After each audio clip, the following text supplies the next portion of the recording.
so abstract. Yeah, it's complicated what you say, the way you act.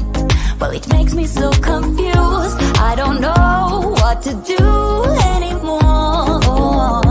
Can't you just make up your mind? My heart drops when you play around. How can you be up when I'm down? Don't wanna think about it right now. Maybe you just wanna be friends, but there is a fight when we are talking. Maybe you just wanna pretend, but I can read between the lines. Even if I can't deny that all the things you said are hurting, still wanna be with you. I think you want it too. 'Cause baby, I don't wanna be. Good morning, everybody. Well, it's evening for many of you, but it is early in the morning for me. If you don't know who I am, I'm Dawn Lewis. I am a craft store owner here in Australia. I host the Craft Room podcast, and I've delivered a workshop in today's session about digital crafting. You might have seen it. It is this gorgeousness here. Look how flat that is. Perfect for sending in the post. And if you're an all access pass person, you have access to a follow-on class that teaches you more techniques that you can do with this, with bonuses as well. So I'm just trying to think of some things that I have coming up. Now, I'm the host of the Craft Room podcast, and next week I'll be recording a new episode. I've had a hiatus since February for various reasons, busy reasons, etc. But I will be recording a new episode next week, much to my husband's delight. And I also would love to let you know, if you have been looking for my extra resource, which is Digital Craft School, it has moved location since the link went in. So when you get your email for your freebie, the new location is in there. I found a better host and a much cooler way to deliver the course. So that is exciting. Good morning. Oh, it's so nice. Wow, midnight in Germany. I would love to visit Germany. Germany would be fantastic. Oh, my delight. Absolutely delightful, Heather. Happy to send a reference. So my events coming up is essentially I'm working on a lot of courses. I don't have a live event coming up, not quite yet. And when I do have a live event, it's very localized in Australia. It's a bit of a commute for some people, especially from the US or from Germany. It's kind of a long way to go. So yes, I have Digital Craft School coming up, and I'm working on a couple of other fun courses as well, including wax seals and Copics for beginners, not advanced, like the amazing Kitten Clouder. My lessons for Copics are for absolute beginners who've never picked one up and have no idea what they're doing. So that will be coming soon to my school as well. Is it cold here in Australia? Yes. It is so cold here right now. My fingers are freezing cold. It should be a nice day. It's the sun's sort of up and it's warming up, but yeah, it's been a really cold winter here. We don't get snow. I live on the coast, but yes, it has been cold here. Oh my goodness. It's so good to see where everybody is. Oh, Andrea, what temp in Fahrenheit? I have to do a conversion for that. I don't know. It's probably around 14 degrees Celsius outside. I have no idea how to do that in Fahrenheit. But that's a really good question. Now I'm curious and I need to know. Yes, the best colouring. Absolutely the best colouring. I was very, very, very fortunate to be on a design team with Alice many years ago, and we've kept in touch. And oh man, I will teach you the beginner stuff, and then when you outgrow me, I will happily send you on to Kitten Clouder to master your Copic colouring, because yeah, she is the queen. All hail Kitten Clouder. Now I need to know how to convert Celsius to Fahrenheit. Temp, I don't know.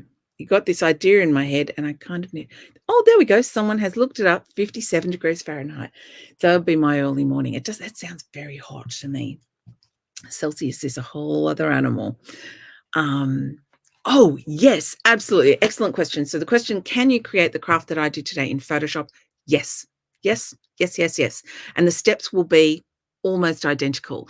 The different step, a very different step will be in the way you highlight boxes with Command Option T or Control Alt T, but you absolutely can do all of the same steps. Photo P and Photoshop are very, very, very, very, very similar. Another program you could use is Affinity Photo. So Photopea is free to use online. Photoshop, you have to pay a subscription.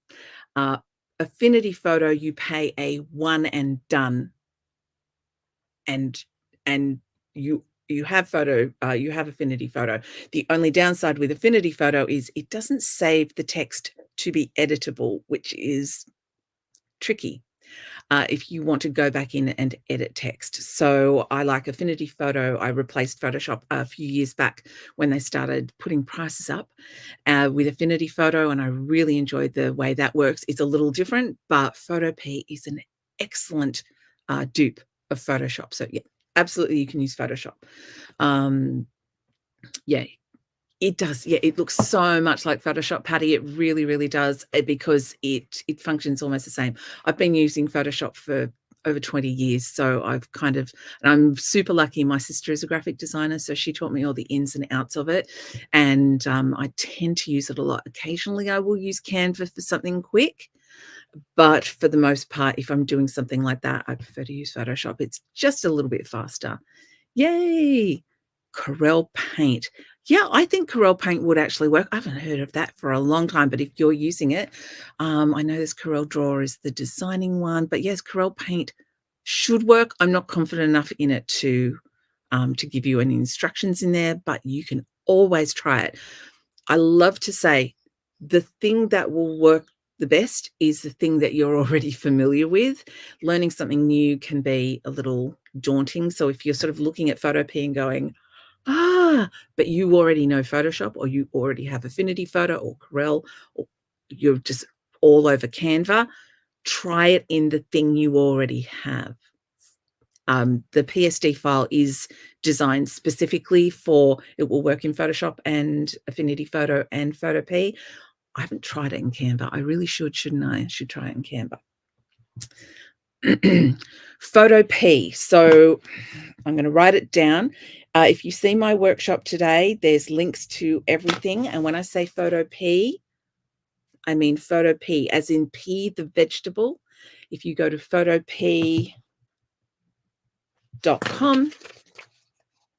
that is essentially a free online Photoshop dupe. So, yes. So yes, it's PSD. Yeah, a PSD is a Photoshop file. That's why it is called PSD. It is a layered file. So just like with regular card making, we'll put down our background, then we'll layer on a mat, then we'll layer on some paper, then we'll layer on another mat, and we'll layer on a feature spot, then we'll layer on our sentiment and our images and our embellishments. It's the same when you're doing it digitally. You're working with layers, and the beauty of it is there's a nice little box in the lower right hand side of the screen that has all the layers listed for you, which is really good, and you can rename them so that you can keep an eye on them. So everything in the workshop, if you haven't done it yet, I would love to see a show of hands who's actually already been through it. Everything in the workshop is literally click by click, and I ran a guinea pig through this who have never ever used Photoshop or anything digital before, and she was able to do it. So I was confident that you would be able to do it. So excellent.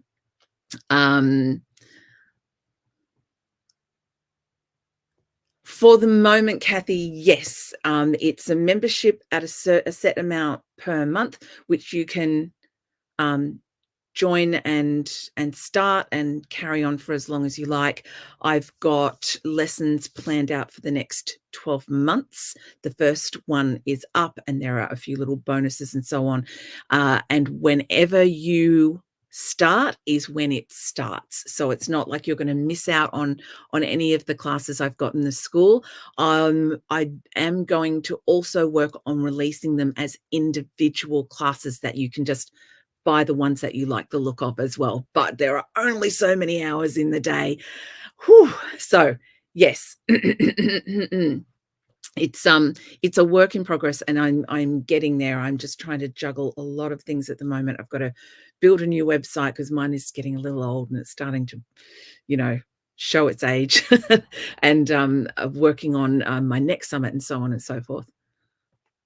Oh, to do the sign up. Oh, I know, Kathy. When you clicked on the link, between me sending Brandy all of the details, I found a better platform. So if you've signed up on that first one through the Buy Me a Coffee membership, and then it's taken you somewhere else to Thinkific, where it's got a picture of me sitting at a desk with a computer and little clip arts around me, that's the proper location. So I found a better platform that works. It's way more user friendly from a student point of view, which was important to me.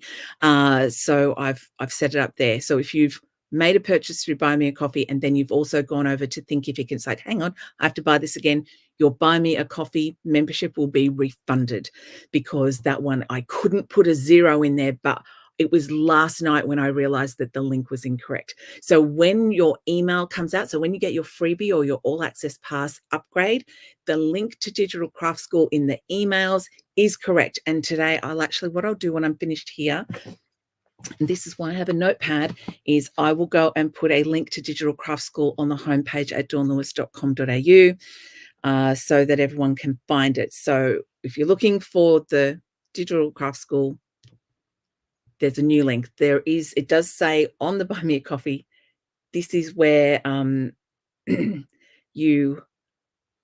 has moved. So this is the new link. There's a bit.ly link there. School on page. Oh, Andrea, that's so sweet. I appreciate that so much, because 2 years ago, I spent about 18 months having an enormous amount of dental work done. I have braces at my age.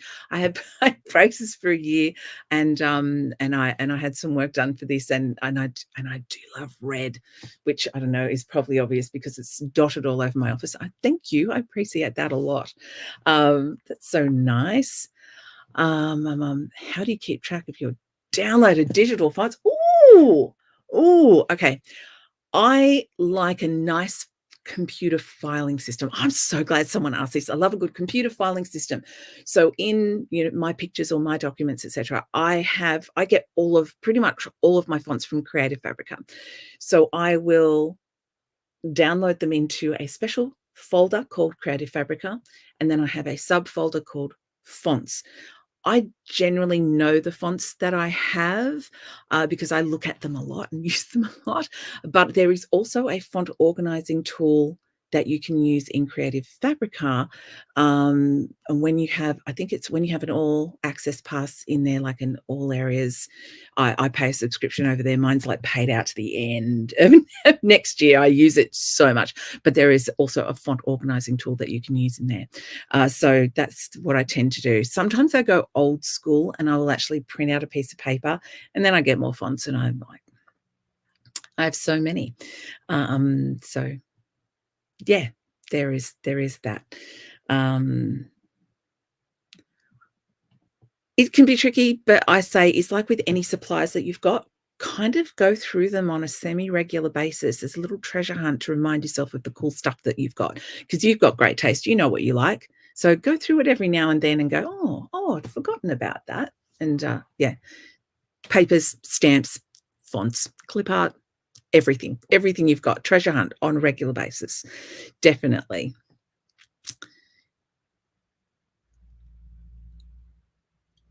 You could use a cloud service. I don't. I'm a little old school. I'm going to be honest. I'm older than I look, folks. I tend not to use a cloud service, but yes, you absolutely can use a cloud service to keep a track of all of them.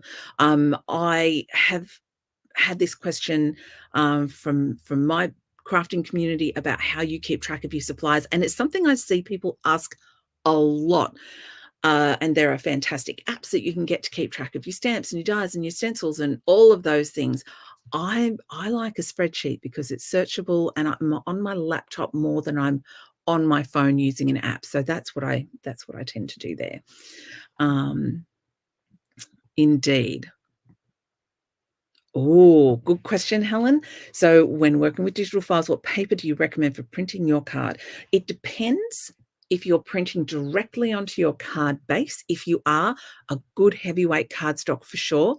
When I made this one, I had this printed on about, I think I had it printed on about 120 GSM. So that would be about an 80-pound paper. You can print them from your home printer. I did a test. I have one of those Epson tank printers, and for me, it wasn't quite crisp enough. I prefer a laser print. So I actually had these printed at my local copy shop with a color laser print. And I can tell them what weight of paper that I like to have them done on. But it depends on the project that you're doing. Sometimes you can print the digital papers just as papers. I'd print them on about an 80-pound or maybe a 200 GSM. I think that would be good. Oh, so many excellent questions. What printers have a capability to print on cardstock? You know, a lot of printers have an envelope setting. I don't know if they still do, but I remember when I was first starting to print my own stuff, if you choose an envelope setting, you can run a good cardstock through. It's a good idea to ask around, look at the box, look at the user manual, do some Googling when you're looking at a printer. I can run Express-It blending card through my Epson Eco Tank pretty well. That was a really good Christmas present. Husband earned great brownie points for that one a couple of years ago. But envelope will let it run through something. See, Stephanie knows. Envelope setting will let you run a fairly decent cardstock through. Yep, see, Stephanie knows what's up.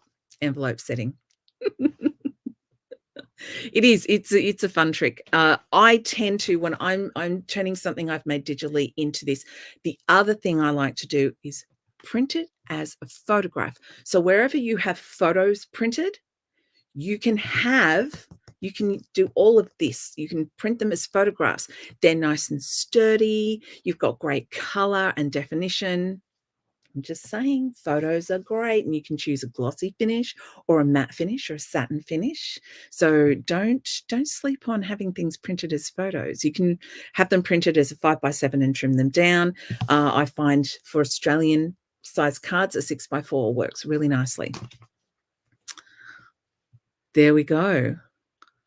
What other crafting do I love? Oh, I like that question.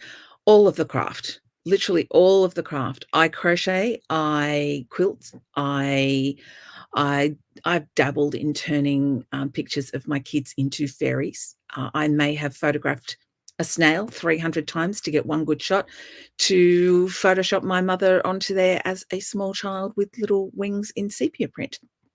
Who's to say if I did that or not? I love a lot of crafts, cross-stitch, embroidery, sewing, doll making. I went nuts and made a ton of bowl cozies last year for Christmas presents. I craft a lot. I have a lot of craft stuff. My house is very full. My latest obsession is crochet parasols. I've got a whole podcast episode about it. Hello, fellow called Hi, Patty. Yeah, I am a multi-crafting enthusiast. I love it all. I think the only crafts I haven't done is bear making and wool felting. It looks like we are coming to an end. So for those of you who joined in late, I am Dawn Lewis. I hope you've enjoyed my workshop. If you are looking for any information from me or for me anywhere else, my handle on all socials is Dawn Lewis Imagery. My website is dawnlewis.com.au because I'm in Australia, if you couldn't tell by my accent. And thank you everyone for joining me. For me, I'm thinking it's so early in the morning, but for some of you it's so late in the evening. In Germany, midnight. Thank you for joining me at midnight. That is so cool.